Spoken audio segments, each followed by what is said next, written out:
ፒያሳ በኢትዮጵያ ውስጥ የወርቅ ንግድ ልብ ትርታ መሆኑ ይታወቃል። ዛሬ ላይ በፒያሳ የወርቅ ዋጋ በ3 ግራም የ21 ካራት ዋጋን የማስመለከታችሁ ይሆናል። በተጨማሪም ደግሞ ወርቅን በምትገዙበት ሰዓት ላይ ምንድነው ማድረግ ያለባችሁ የሚለውንም አሳያችኋለሁ።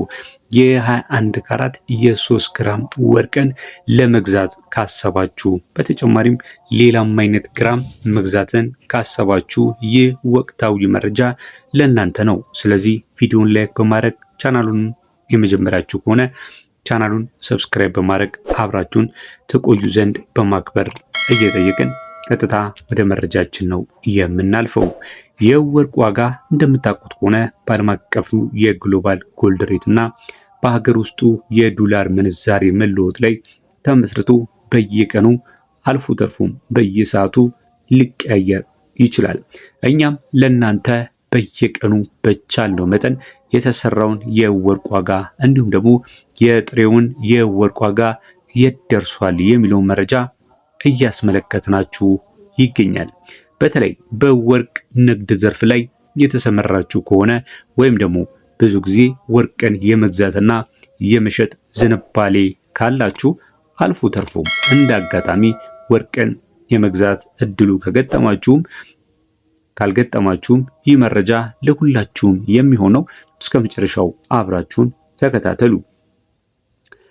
እንደምታውቁት ከሆነ ወርቅን የሚለየው ነገር ምንድነው ስትባሉ ሁላችሁም ካራት ነው እንደምትሉኝ ተስፋ አድርጋለሁ።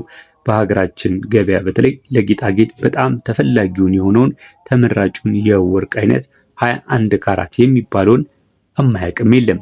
እንዲሁም ይበልጥ ጠንካራና የተወሳሰበ ዲዛይኖችን በተለይ ከአልማዝና ከሌሎች እሴቶች ጋር ለሚሰሩ ነገሮች የሚያገለግለውን 18 ካራትንም የማያውቅ አለ ብዬ አላስብም። እዚህ ጋር የወርቅ የመጨረሻ የሽያጭ ዋጋ የሚሰላው አንድ ፎርሙላ አለው። ይህም ፎርሙላ ከነገርኳችሁ እጅግ በጣም እንደምታተርፉ ተስፋ አድርጋለሁ። በምን አይነት ማስለያ ነው የሚሰላው ካላችሁ የዕለቱ የካራት ዋጋ አለ ሲደመር የዲዛይኑ ወይም የስራ መስሪያ ዋጋው ተደምሮ የሽያጭ ዋጋውን ማግኘት ትችላላችሁ ማለት ነው። የጥሬ ወርቅ ዋጋው ሲደመር የእጅ ስራ ዋጋው የመጨረሻው ዋጋው እሱ ነው ማለት ነው። እናንተ ብዙ ጊዜ መከራከር የምትችሉት የካራት ዋጋውን አይደለም። የካራት ዋጋውን ሁሌ ኦፊሻል በሆነ መንገድ ብሔራዊ ባንክ ሁሌ ስለሚለጥፈው በዛ ላይ መከራከር ዝቅ ማድረግ እናንተም አትችሉም፣ ሻጮቹም አይችሉም።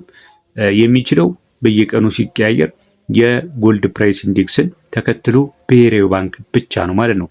እናንተ ግን የምትችሉት የማሰሪያ ዋጋው ላይ የተጨመረባችሁን አቅማችሁ እስከቻለው ድረስ መከራከር ትችላላችሁ ማለት ነው። ሌላው ጥራት የመምረጥ ወይም ደግሞ ካራት የመምረጥ የእናንተ ምርጫ ሊሆን ይችላል። ከፈለጋችሁ 18ን፣ ከፈለጋችሁ 21ን፣ ከፈለጋችሁ 14 ካራትን የእናንተ የካራት ምርጫ ዋጋው ላይ ከፍተኛ ተጽዕኖ እንዳለው መለየት አለባችሁ። ሌላው ደግሞ ወርቅን ለመግዛት ዋጋውን ብቻ አይቶ መሮጥ ብቻ ሳይሆን እውነተኛውን ወርቅን ከሐሰተኛው እንዴት ይለያሉ የሚለውንም በጥንቃቄ ማወቅ አለባችሁ። ወደ ፒያሳ ወርቅ ለመግዛት ስትሄዱ ልታደርጓቸው የምትችሏቸው ቀላል የሆኑ ወርቅን የምትለዩበት መንገድ እነዚህ ናቸው። የመጀመሪያው የማህተም ነው፣ ወይም ደግሞ የላቦራቶሪም ሊሆን ይችላል፣ የመንግስትም ማህተብ ሊሆን ይችላል። ያንን እውነተኛ የወርቅ ጌጣጌጦች ላይ በጣም በጥቃቅን መልኩ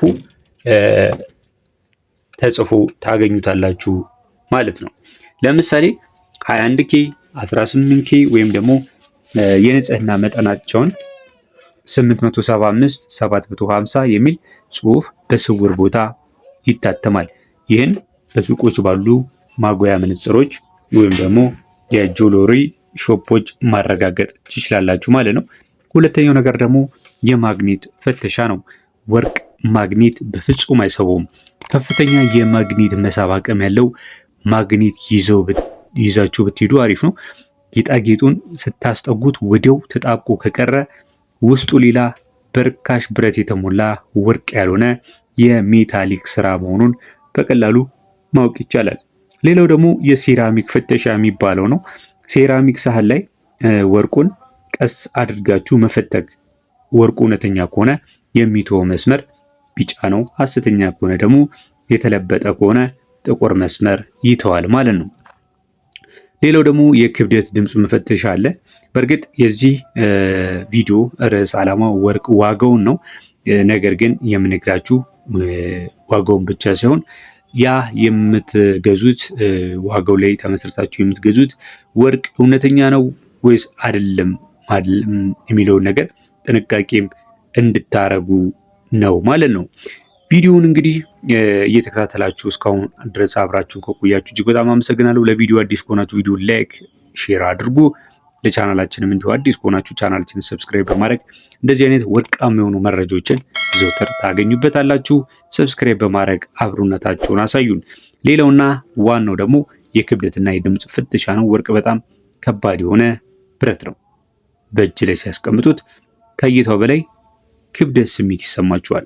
በጣም ጠንካራ እብነበረድ ወይም ጠረጴዛ ላይ ቀስ አድርገው ስትጥሉት የሚሰጠው ድምፅ የጎላ ሲሆን ጥልቀት ያለውና ለስላሳ ድምፅ ነው። በዛም ቼክ ማድረግ ትችላላችሁ ማለት ነው።